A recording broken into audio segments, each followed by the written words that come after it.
ಜಗತ್ತಿನ ಮೂಲೆಯಲ್ಲಿ ಅದ್ಯಾವ ದುಷ್ಕರ್ಮನ ಜನಿಸುವವರು ಅದರ ತೀಕ್ಷ್ಣಾದಾಗಿ ಹಾವತಿಯಾಗುತ್ತೇವಾ? ಯಾರ ಪಕ್ಷವಾಗಿಯೂ ಆಯುಧಗಳನ್ನು ಹಿಡಿದು ಕಾದಾಡುವುದಿಲ್ಲವೆಂದು ಪ್ರತಿಜ್ಞೆ ಮಾಡಿರುವೆನು ದೇವಿ. ಲಲಿತಾ ಕೃಷ್ಣನ ಮಧುರ ರೂಪವನ್ನು ಜನರೀಗ ನೋಡಿಯೇ ಇರುವುದು.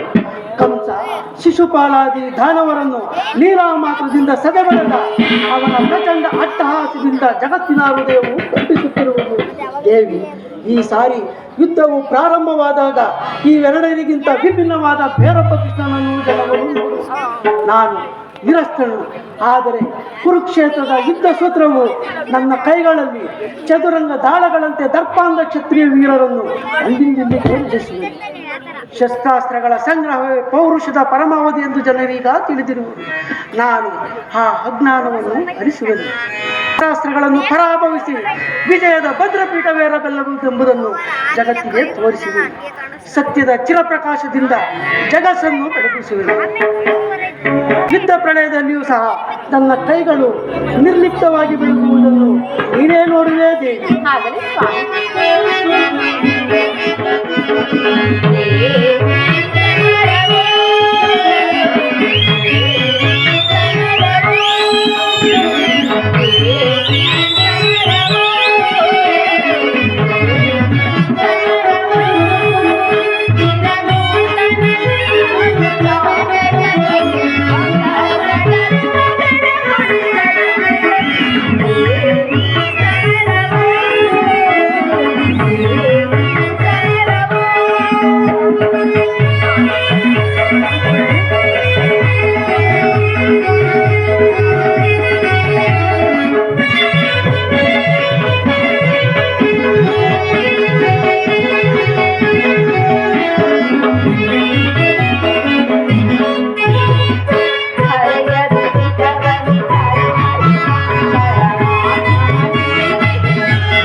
ಶಿಕ್ಷಕ